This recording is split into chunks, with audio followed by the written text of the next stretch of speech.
नमस्कार, स्वागत है आप सभी का कालचक्र में। मैं हूं विपनेश माथुर और मेरे साथ हैं प्रश्न कुंडली विशेषज्ञ पंडित सुरेश पांडे जी। पंडित जी, स्वागत है आपका। धन्यवाद।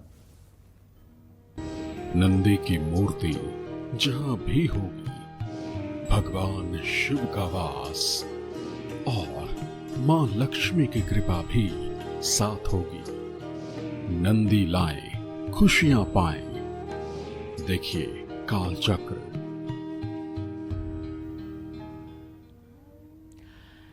जी हाँ, जैसा कि आप सभी जानते हैं कि नंदी भगवान शिव के वाहन हैं।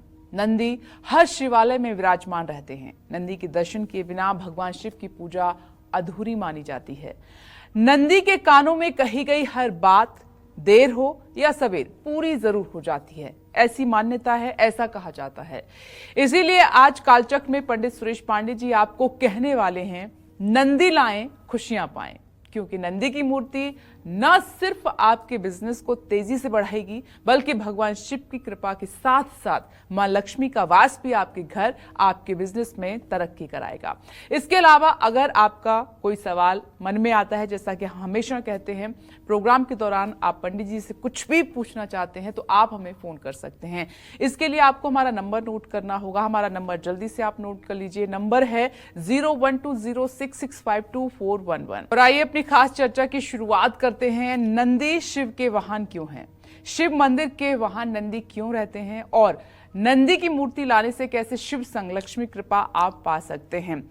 अक्सर आपने देखा होगा पंडित जी, मंदिर के बाहर नंदी जरूर होते हैं और ये मान्यता है कि उनके दर्शन किए बिना आप भगवान शिव की कृपा नहीं पा सकते। और अक्सर मैंने देखा है कि एक कान इधर से बंद करते हैं तो दूसरी तरफ कान में कुछ मांगते हैं लोग या कुछ कहते हैं, जो भी उनकी मनोकामना होती है। तो नंदी की महिमा, उनका महत्व आज समझाइए। देखो बेटा, मैं तो मनुष्य हूँ, मैं नंदी की महिमा क्या बताऊंगा। वो देवाधिदेव महादेव के जो है प्रमुख गणों में से एक है। और अगर महादेव के बाद किसी की पूजा होती है तो नंदी की ही पूजा होती है। और वो भोलेनाथ के अति सन्निकट हैं। भोलेनाथ के अति सन्निकट हैं। कोई ऐसा स्थान नहीं जब भोलेनाथ ने उनको मना किया हो कि यहाँ नंदी का प्रवेश नहीं हो सकता। ठीक है, तो उनकी महिमा अगर सरस्वती नहीं कह सकती, ब्रह्मदेव नहीं कह सकते, तो मैं अकिंचन क्या कहूँगा। हाँ, इतना जरूर है कि बचपन से देखता आ रहा हूँ, जहाँ शिवालय है, शिव मंदिर नहीं शिवालय है, वहाँ शिवालय के बाहर एक बैल की मूर्ति लगी रहती है और लोग श्रद्धा से उनकी पूजा अर्चना करते हैं। शिवालय में से शिवलिंग की पूजा करके जब लोग निकलते हैं तो नंदी को भी प्रणाम करते हैं। कुछ लोग नंदी के कानों में, मैंने सुना है, ओम नमः शिवाय कहते हैं। 2-5 बार दाहिने कान में नमः शिवाय कहते हैं। और लोगों से जब पूछा है कि ऐसा आप क्यों करते हैं, तो उनकी मान्यता है कि हम जो नंदी को कहते हैं वो नंदी हमारे भगवान शिव को वो बात पहुंचा देते हैं। लोगों की मान्यता है और मान्यता में भी काफ़ी सच्चाई दिखती है। केवल मान्यता अगर कुछ दिनों के लिए हो तो वो धीरे धीरे ख़त्म हो जाती है, लेकिन मान्यता अगर सच्चाई से युक्त है तो वो अनवरत चिरकाल तक चलती रहती है। लेकिन नमः शिवाय की जगह वो अपनी मनोकामनाएं भी मांगते हैं, ऐसा भी मैंने सुना है। और एक कान को बंद करते नहीं, आप नहीं समझती हो। अब जैसे हम तो मनुष्य हैं, अब हम मनुष्यों की एक क्वालिटी है। अगर हम भगवान को एक धूप बत्ती दिखाते हैं तो कह देते हैं कि भगवान मेरे बच्चे को पास कर दीजिएगा। जी बिल्कुल। अगर एक मतलब कि जो है मिठाई का भोग लगाते हैं तो कह देते हैं कि मेरी बेटी की शादी तय हो जाए। अगर थोड़ा सा मतलब कि पाठ कर लिए तो कहेंगे कि प्रभु अब अच्छी वाली नौकरी दिलवा दीजिएगा। मतलब हम कोई बिना मांगे तो पूजा करते ही नहीं है। हर पूजा में, हर उपासना में हमारे एक न एक डिमांड होती है। आप बिल्कुल सही कह रही हो कि कुछ लोग कानों में जो है वो मतलब कि अपनी डिमांड रखते हैं। सही कह रही हो, लेकिन सच्ची बात मैं उन परम भागवतिक लोगों को कहता हूँ जो लोग मतलब कि भगवान शिव की कृपा चाहते हैं। जो लोग कुछ नहीं चाहते हैं, भगवान शिव की कृपा चाहते हैं, वो नंदी के कान में ओम नमः शिवाय ही कहते हैं। जो लोग कुछ नहीं चाहते हैं, ऐसे भी बहुत से लोग हैं जो कुछ नहीं चाहते हैं, केवल भगवान की कृपा चाहते हैं। जैसे 4 प्रकार के भक्त होते हैं। अर्थार्थ, जिज्ञासु, आर्ताच, ज्ञानी। अर्थार्थी जिज्ञासु वो होता है जो धन के लिए भगवान की पूजा करता है। जिज्ञासु वो होता है जो ये जानना चाहता है कि ये भगवत शक्ति है क्या जी। आर्त वो होता है जो दुखों में पड़ा हुआ छटपटा रहा है और उसके कष्ट को आकर के प्रभु आप दूर करिए, वो स्मरण करता है, वो आर्त कहलाता है। और ज्ञानी वो होता है जो भगवत भक्ति के लिए ही पैदा हुआ है और वो भगवान से पृथक नहीं है, इसलिए वो हर समय भगवान के मार्ग में लगा रहता है। और चारों प्रकार के भक्तों का भगवान कल्याण करते हैं। ये 4 ही प्रकार के भक्त होते हैं। इन चारों प्रकार के भक्तों का भगवान कल्याण करते हैं और उनकी यथा योग्य मनोकामनाएं पूरी करते हैं। पंडित जी, आपने कहा कि ओम नमः शिवाय बोल के भगवान शिव की कृपा मांगते हैं। जिस पर भगवान शिव की कृपा है उसके काम तो चाहे कैसे भी हो वो अपने आप बन जाएंगे, तो कुछ मांगने की फिर जरूरत रह नहीं जाती है। ये बात सही है, लेकिन इतना है ना कि ओम नमः शिवाय जब कह देते हैं तो ओम नमः शिवाय कहने से पुनरपि जननम, पुनरपि मरणम, पुनरपि जठरे जननी जठरे शयनम, बार बार इस आवागमन के चक्र से मुक्ति मिलती है जी। भगवान शिव की उस कृपा से शिवलोक की प्राप्ति होती है। भौतिक मनोकामनाएं तो भगवान शिव के चुटकी बजाने की बात है। आशुतोष तुम अवधर दानी, आरत हरहु दीन जन जानी। अरे उनके लिए कुछ देना तो कोई बड़ी बात है ही नहीं है, लेकिन वो दे सकते हैं जो कोई नहीं दे सकता है, इसलिए कि लोग तो देव हैं और देवता तो देव हैं, वो महादेव हैं, वो महादेव हैं। और इस सृष्टि में एक विधान है कि वो जिस संविधान में चाहें बिना किसी बहुमत के परिवर्तन कर सकते हैं और अपने अनुसार कर सकते हैं, उनको ये छूट है। बाकी सारे देवी देवता प्रारब्धों से बंधे हुए हैं, लेकिन शिव जी प्रारब्ध के वशीभूत नहीं है। जब भी कोई बड़ा संकट आया, जब कोई समाधान नहीं मिलता, तो सभी देव भगवान शिव शंकर की जब समाज के ऊपर भी बहुत बड़ा मतलब कि संकट आता है ना, तो उस समय शिव ही सामने आते हैं। जब हलाहल निकला, जहर निकला समुद्र से, तो उस जहर को छूने के लिए कोई तैयार नहीं था। उस समय उस समाज के जहर को भी भगवान भोलेनाथ ने ग्रहण किया और उसे अपने कंठ में धारण करके नीलकंठ बन गए और सब देव देव रह गए, वो महादेव बन गए। तो कहना ये चाहता हूं कि जिस तरह गायों में कामधेनु श्रेष्ठ है, उसी तरह बैलों में नंदी श्रेष्ठ है। नंदी भगवान शिव के प्रमुख गणों में से एक हैं। नंदी के बारे में अगर आप ज्यादा जानना चाहते हो तो आप ये जान लीजिए कि पूर्व जन्म में वो शिलाद ऋषि थे, जिन्होंने हजारों वर्ष तक घनघोर तपस्या करके भगवान शिव को प्रसन्न किया था। जब भगवान शिव प्रसन्न हुए और बोले शिलाद ऋषि से कि वरम ब्रूहि, वरदान मांगो, तो उन्होंने कहा कि प्रभु मैं सदा सर्वदा आपके सेवा में और आपके साथ रहूं। तो शिव जी ने उनको वरदान दिया कि वो हमेशा उनके साथ रहेंगे और उनके वाहन बनेंगे। भगवान शिव का नंदी को ये वरदान है कि जहां भी नंदी का निवास होगा उस स्थान में भगवान शिव भी वास करेंगे। इसलिए नंदी का पूजन शिव पूजन के समान ही माना जाता है। नंदी चैतन्यता के प्रतीक हैं, जो खुली आंखों और खुले कान से व्यक्त अव्यक्त बातों को भान करता है। पुराणों के अनुसार भगवान शिव की तपस्या से किसी प्रकार का विघ्न, भगवान शिव की तपस्या में किसी प्रकार का विघ्न न पड़े, इसलिए नंदी चैतन्य अवस्था में उनकी तपस्थली के बाहर तैनात रहते हैं। नंदी का पूजन करना भगवान शिव के पूजन का एक अभिन्न अंग है। नंदी को पुरुषार्थ का प्रतीक माना गया है, इसीलिए मानस पूजा में लिखा गया है, आत्मा त्वं गिरिजामति सहचरा प्राणा शरीरम गृह पूजाते विषयोपभोग रचना निद्रा समाधि स्थिति संचार पदयो प्रदक्षिण विधि स्त्रोतानि सर्वागिरो यद कर्मम क्रियते तदखिलम संभो तव आराधनम। तो यहाँ कहने का मतलब ये है, आत्मा त्वं गिरिजामति सहचरा प्राणा, आपके सहचर जो नंदी हैं ये मनुष्य के प्राण स्वरूप हैं। प्राण स्वरूप का मतलब ये जो प्राण वायु हमारे शरीर के अंदर आ रही है, जा रही है, यही तो प्राण है। और प्राण कोई दूसरा है। अगर 2 मिनट के लिए किसी की सांस बंद कर दी जाए तो व्यक्ति तुरंत शरीर छोड़ देगा, उसका शरीर छूट जाएगा। तो सहचरा प्राणा मतलब नंदी क्या है? सहचर हैं। कैसे? प्राणवायु की तरह जीवनी शक्ति देते हैं। तो नंदी के दर्शन करके, उनके सींगों का स्पर्श करके माथे पर लगाया जाता है। ऐसा करने से व्यक्ति की बुद्धि, विवेक और ज्ञान जागृत होता है। जिन लोगों ने अपना नया बिजनेस शुरू किया है या जो अपने पुराने बिजनेस में और तेजी लाना चाहते हैं, वो अपने ऑफिस, शोरूम या दुकान में शिव के वाहन नंदी की प्रतिमा को जरूर स्थापित करें। नंदी की मूर्ति कारोबार में अचानक आने वाले संकटों से रक्षा करती है। दक्षिण पश्चिम दिशा में नंदी बैल की प्रतिमा स्थापित करने से बिजनेस को सुरक्षा मिलती है। अच्छे ग्राहकों को ये अपनी ओर आकर्षित करते हैं। ग्राहक आपसे संतुष्ट रहते हैं, जिससे उनका रिश्ता आपके साथ लंबे समय तक बना रहता है। जहां भी नंदी विराजमान होंगे वहां संकट नाम का शब्द नहीं रहेगा, इस बात में कोई दो राय नहीं। इसीलिए शिवालय में आप देखिएगा कि हर समय भगवान शिव के सानिध्य में नंदी जरूर रहते हैं।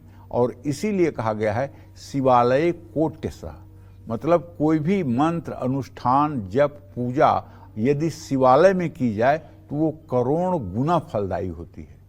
इसमें कोई संशय नहीं करना चाहिए। जय मां विंध्यवासिनी। अगर किसी ने नया बिजनेस शुरू किया है या कोई बिजनेसमैन अपने पुराने बिजनेस को बढ़ाना चाहता है, तो नंदी की प्रतिमा का कौन सा उपाय उसके लिए कारगर साबित हो सकता है, ये जानते हैं। कई बार पंडित जी ऐसा होता है कि हम एक कारोबार कर रहे हैं, वो बंद भी हो जाता है, लेकिन फिर कोई ऐसा वक्त आता है कि हम उसको रीस्टार्ट करना चाहते हैं, दोबारा शुरू करना चाहते हैं। तो नंदी की प्रतिमा उस वक्त हम कैसे पूजा करें, क्या उपाय करें, कैसे होगा संभव? देखो विनेश, मन के हारे हार है, मन के जीते जीत। मन अगर हार गया ना तो आदमी हार गया, और मन अगर नहीं हारा, धैर्य रखकर संघर्ष कर रहा है, तो मन जीतेगा, तो आप जीतेंगे।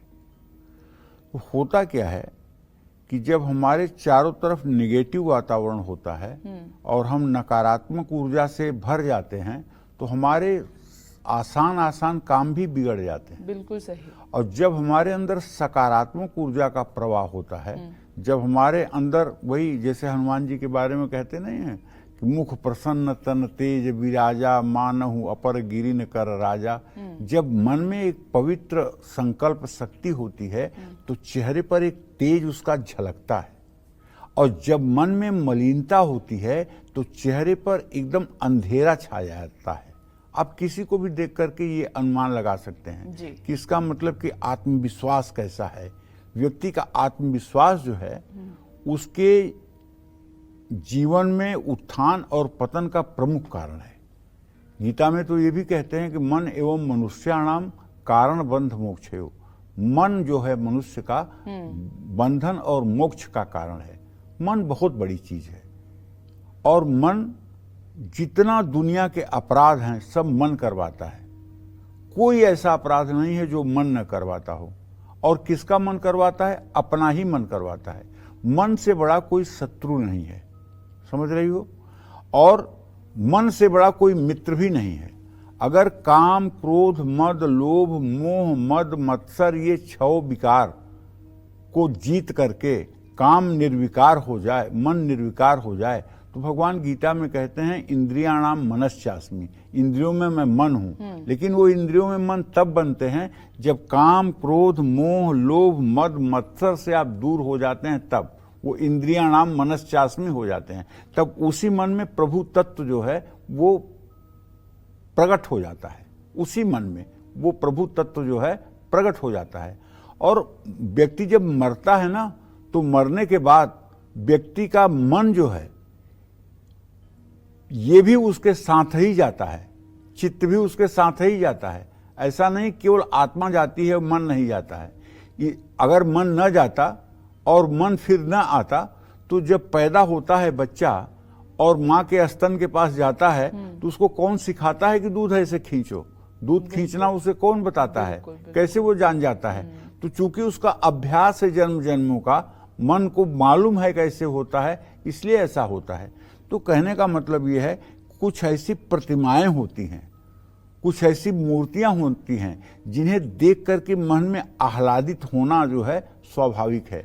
नंदी की प्रतिमा की हम बात कर रहे हैं तो मुझे याद आती है नेपाल में पशुपतिनाथ मंदिर में जो प्रतिमा है वो एक बहुत भव्य प्रतिमा है नंदी की, और उसके बारे में बहुत सारी ऐसी बातें हैं, एग्जैक्टली लोगों को नहीं पता, लेकिन वो एक अलग प्रतिमा है, उसको देख के एक अलग ही अनुभूति होती है।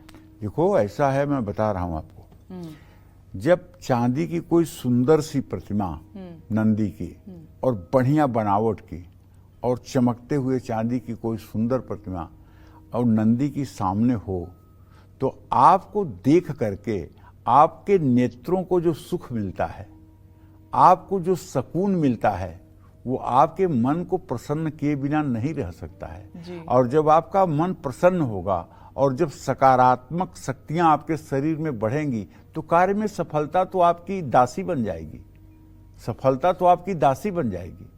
इसीलिए कार्य क्षेत्र या कारोबार में नंदी की प्रतिमा लगाने से आपके ऐसे कारोबारियों के साथ संबंध जुड़ जाते हैं जो विश्वसनीय होते हैं।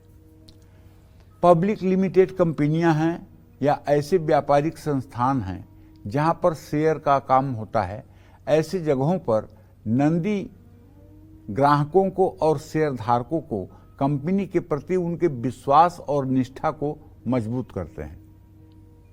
आपके बिजनेस को सुरक्षा देने के साथ साथ नंदी की प्रतिमा आपके बिजनेस पार्टनर के बीच सौहार्दपूर्ण और मजबूत साझेदारी प्रदान करती है। किसी दूसरे बिजनेस ग्रुप के आप सहयोगी कंपनी हैं तो वहां भी आपको लाभ मिलता है। नंदी की प्रतिमा बिजनेस क्षेत्र में लगाने से आप एक बेहतर लीडर भी बनकर उभरते हैं। नंदी दक्षिण दिशा में, पश्चिम दक्षिण दिशा में लगाने के साथ ही बिजनेस क्षेत्र की पूर्व दिशा में अगर इंद्र की मूर्ति स्थापित कर दी जाए तो ऐसा करने से आपका सामाजिक सरोकारों में बढ़ोतरी होती है। इसलिए अगर वैसे तो मंदिर में आप नंदी की जाके पूजा करते ही हैं विधि विधान से, उसमें तो कोई नई बात नहीं है, लेकिन आजकल जो शिव मंदिर हैं उस शिव मंदिर में नंदी की प्रतिमा आपको मंदिर के बाहर नहीं मिलेगी। वो नंदी की प्रतिमा आपको मंदिर के अंदर ही मिलेगी जहां शिव परिवार होगा। लेकिन सचमुच में शिवालय में जो मंदिर, शिवालय में जो नंदी के पूजन का महत्व है, शिवालय में जो नंदी के सन्मुख जाने का महत्व है, वो वैसे कहीं नहीं है। इसलिए शिवालय में जहाँ बाहर नंदी स्थापित हों और अंदर शिवलिंग गर्भगृह में मध्य में स्थापित हो, ऐसी प्रतिमाओं का दर्शन करने से जन्म जन्मांतर के पाप नष्ट हो जाते हैं और नंदी से सच्ची जो भी आपकी मनोकामना हो कहने से वो तत्काल पूर्ण होती है। नंदी सब प्रकार के अशुभ को दूर करने वाले हैं। एक बार ये समझ लीजिए कि नंदी का चित्त में स्मरण होते ही आपके सारे दुख दरिद्र नष्ट हो जाते हैं। इसमें कोई अतिशयोक्ति मैं नहीं कह रहा हूँ, ये अनुभव की हुई बात कह रहा हूँ। इसलिए भगवान शिव में तो अनुराग रखिए। जैसे अगर आप हनुमान जी से कोई बात कहिए तो वो जल्दी राम जी तक पहुंच जाएगी, विश्वास मानिए। अगर आपको राम जी तक पहुंचना है तो हनुमान जी का नाम ले लीजिए, आप जल्दी राम जी के पास पहुंच जाएंगे। अगर आपको शिव जी के पास पहुंचना है तो नंदी की शरण हो जाइए, आप शिव तक पहुंच जाएंगे। आपको भगवान कृष्ण का प्यारा बनना है तो आप 5 बार राधा राधा कहिए, भगवान कृष्ण आपके पास स्वयं आ जाएंगे। कहने का मतलब ये है कि सबका संबंध है। इसलिए नंदी की पूजा करने से निश्चित रूप से मानसिक प्रसन्नता होती है और व्यक्ति के बुद्धि में विवेक जागृत होता है। जय मां विंध्यवासिनी। में नंदी आएंगे तो खुशियां तो लाएंगे ही, भोलेनाथ संग मां लक्ष्मी की कृपा भी आपको दिलाएंगे। चलिए, बिजनेस की बात तो हो गई, अब जानते हैं आमदनी बढ़ाने, परेशानियों से मुक्ति पाने और रिश्तों को संवारने में नंदी की मूर्ति कितनी असरदार साबित हो सकती है। अब ये जानते हैं। पंडित जी बताइए। देखिए, घर की तिजोरी हो या कैश बॉक्स हो, अगर उसमें छोटी सी चांदी की या पारे की नंदी की मूर्ति आप किसी शुभ मुहूर्त में स्थापित कर लें, तो आप विश्वास करिए धन धान्य का भंडार भरा रहेगा। जब भी आप कैश बॉक्स खोलें, जब भी आप अपना तिजोरी खोलें, तो सबसे पहले नंदी के पास अपना हाथ स्पर्श करके प्रणाम करें और उसके बाद जो कैश बॉक्स का ऑपरेशन आपको करना हो वो करें, और फिर बंद करते समय भी प्रणाम करके बंद करें। आप विश्वास करें, ये उपाय तो है बड़ा आसान, लेकिन इसका चमत्कार बहुत है। सम्मान के साथ अपने कैश बॉक्स या तिजोरी में एक लाल रंग का या सफ़ेद रंग का रेशमी वस्त्र बिछाकर और उसी पर एक कोने में आप नंदी को स्थापित कर दीजिए। घर में शिवलिंग के साथ ही माता पार्वती, भगवान गणेश, स्वामी कार्तिकेय और नंदी की प्रतिमा पूजा स्थान में जरूर रखनी चाहिए। इनको शिव परिवार ही कहते हैं। इन सभी की पूजा एक साथ करने से बहुत लाभ मिलता है। नंदी पर विराजित या फिर ध्यान की मुद्रा में बैठे भगवान शिव की प्रतिमा घर में लगाने से परिवार में क्लेश समाप्त हो जाता है, घर में प्यार बढ़ता है और बच्चों की एकाग्रता बढ़ती है। सभी तरह के कष्ट, रोग और कलेश से मुक्ति पाकर मनोकामनाएं पूरी करने के लिए कृष्ण पक्ष की पंचमी, द्वादशी, शुक्ल पक्ष की षष्ठी और त्रयोदशी तिथियों में महादेव नंदी पर सवार होकर संपूर्ण विश्व में भ्रमण करते हैं। इसलिए इन तिथियों में शिवलिंग का रुद्राभिषेक जरूर करना चाहिए। देखिए, ऐसा है, हमारे यहाँ ज्योतिष शास्त्र में कहा गया है, तिथिम च दुगुणिम कृत्वा पंचभिर्भाग मा हरेत, सप्तभिस्तु हरेत भागम से सांके फलमादिसेत। तिथि को दुगुना करके, 5 उसमें जोड़ करके और 7 का भाग देने पर जो शेष आता है उसी के अनुसार शिववास माना जाता है। एकेन बस्ते कैलासे द्वितीयम गौरी सन्निधौ तृतीयम वृषभारूढ़ सभा यात्रा चतुर्थ के। अगर एक बचे, एकेन बस्ते कैलासे, अगर शेष एक बचे तो भगवान शिव का वास कैलाश पर होता है। द्वितीयम गौरी सन्निधौ, अगर 2 शेष बचे तो वो माँ पार्वती के सानिध्य में रहते हैं। तृतीयम वृषभारूढ़, 3 शेष बचे तो बैल पर आरूढ़ रहते हैं। सभा यात्रा चतुर्थ के, और 4 शेष बचे तो सभाया यात्रा में रहते हैं। इस तरह से 1, 2, 3 शेष बचने तक भगवान की आराधना का, अनुष्ठान का, जप का और रुद्राभिषेक का विधान है। 4, 5, 6, 7 में कोई विधान शास्त्र सम्मत नहीं है। इस बात को भी ध्यान रखना चाहिए। शिव पूजन में शिववास देखना चाहिए, और शिव जी के लिए अगर हवन कर रहे हैं तो उसमें अग्निवास का भी विचार करना चाहिए। अग्निवास यदि पृथ्वी लोक में होगा तभी वो हवन आपके लिए शुभकारी होगी। पाताल लोक की अग्नि और आकाश लोक की अग्नि मृत्युकारक होती है। इसलिए जब भी कोई आपको भगवान शिव से संबंधित हवन करानी हो तो उस दिन के अग्निवास का विचार आपको विद्वान से करवाना चाहिए। सैका तिथि वरयुता कृताप्ता शेषय गुणभ्रय भू अग्निवास शेषाय सौख्याय शशियुग्म शेषय प्राणार्थनाश दिव्य भूतले च। ये अग्निवास निकालने की विधि है जो विद्वानों को मालूम होती है। तो आपको ये मालूम होना चाहिए कि शिव पूजा में शिववास आवश्यक है और हवन में अग्निवास आवश्यक है। लेकिन जहाँ ज्योतिर्लिंग है, जहाँ मतलब कि शिवालय है, जहाँ मूर्ति की प्रतिष्ठा की गई है, वहाँ के लिए आपको शिववास देखने की जरूरत नहीं है। वहाँ हर समय आप अभिषेक पूजा कर सकते हैं। लेकिन अगर आप अपने घर में पार्थिव शिवलिंग बनाकर, मिट्टी का शिवलिंग बनाकर और उनकी पूजा कर रहे हैं तो वहाँ शिववास का देखा जाना बहुत जरूरी है।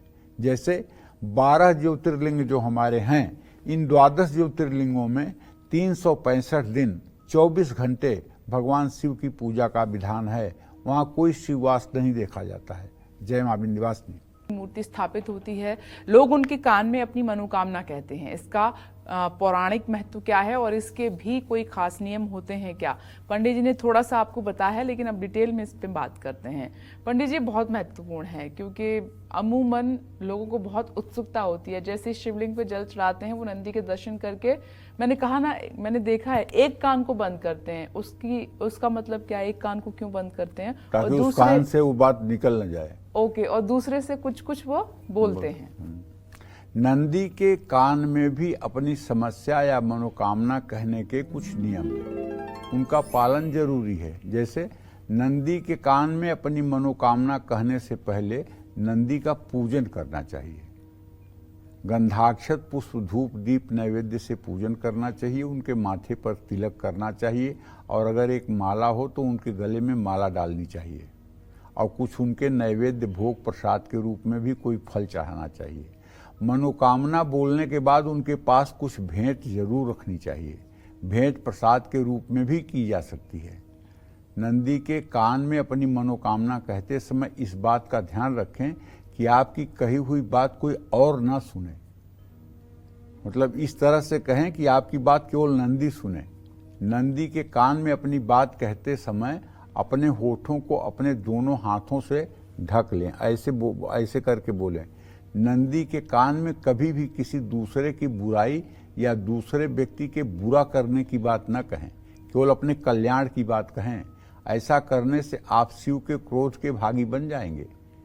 अपनी मनोकामना नंदी की प्रतिमा के किसी भी कान में आप कह सकते हैं, लेकिन शास्त्रों में नंदी के बाएं कान में मनोकामना कहने का ज्यादा महत्व माना गया है। जय मां विंध्यवासिनी।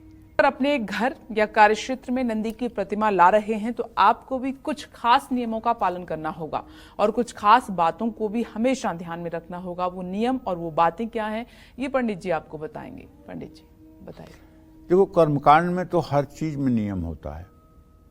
सनातन धर्म में जितना भी कार्य है उसके पीछे कोई न कोई ठोस वजह होती है, उसके पीछे कोई न कोई ठोस वैज्ञानिक कारण होता है, जिसको आप किसी भी कसौटी पर कस कर देख सकते हैं जी। सनातन धर्म में ऐसे ही नहीं है कि चींटी को आटा खिला दो, चींटी को चीनी खिला दो, ऐसे नहीं है।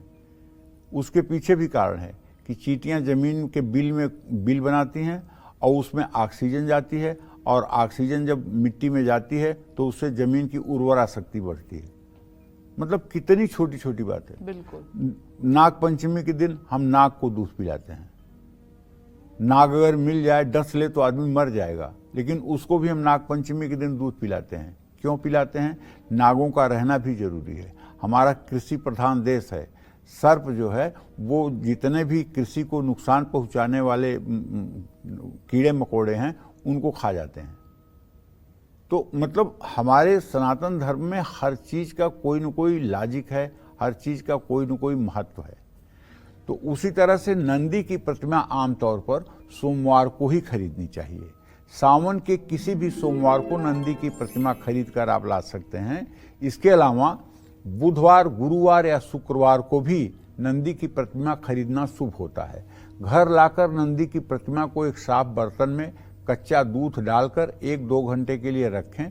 इसमें प्रतिमा के सारे दोषों की शांति हो जाएगी। फिर प्रतिमा को कच्चे दूध से निकालकर साफ पानी से अभिषेक करें। साथ में ओम नमः शिवाय मंत्र का जप करते हुए कुमकुम और गुलाल से नंदी का पूजन करें।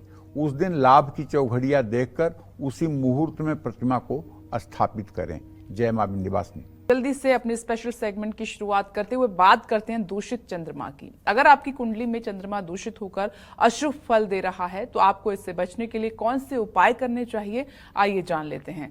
पंडित जी बताएं। चंद्रमा कर्क राशि का स्वामी होता है। चंद्रमा वृषभ राशि में उच्च का होता है और वृश्चिक राशि में नीच का होता है। चंद्रमा के मित्र ग्रह सूर्य और बुध हैं। राहु केतु शत्रु ग्रह हैं, जबकि मंगल, गुरु, शुक्र और शनि चंद्रमा के समग्रह माने जाते हैं। चंद्रमा जल तत्व से संबंध रखता है। ऐसे में चंद्रमा अगर कुंडली में कमजोर हो तो जल संबंधी रोग होते हैं, जैसे मूत्राशय, मधुमेह, अतिसाह, अनिद्रा, नेत्र रोग, पीलिया, मानसिक तनाव, मानसिक रोग, सर्दी, जुकाम, खांसी, सांस या फेफड़ों के रोग होने की संभावना बढ़ जाती है। ऐसे में कुंडली में चंद्रमा दूषित हो तो मोती धारण करने से लाभ मिलता है, लेकिन वो लग्न पंचम नवम का स्वामी होना चाहिए। चांदी का चौकोर टुकड़ा अपने जेब में रखना शुभ होता है। चंद्रमा को बल देने के लिए सोमवार को शिवलिंग पर कच्चे दूध से अभिषेक करना चाहिए। शुक्ल पक्ष के चंद्रमा के दर्शन करना चाहिए और चंद्र त्राटक करना चाहिए। चंद्र त्राटक क्या है? आंखों की पलकें न झपकें और चंद्रमा की तरफ आप यथासंभव समय तक देखते रहें। ये चंद्र त्राटक कहलाता है। इसका अभ्यास करने से मन में शीतलता आती है। जय मां विंध्यवासिनी। पंडित जी, आपका बहुत बहुत धन्यवाद। धन्यवाद। उम्मीद करते हैं आज का विषय आपको पसंद आया होगा। कल फिर एक नए विषय और आपकी परेशानी को दूर करने के लिए ढेरों उपाय लेकर आएंगे हम पंडित जी के साथ। तब तक के लिए कालचक्र की टीम को दीजिए इजाजत। नमस्कार।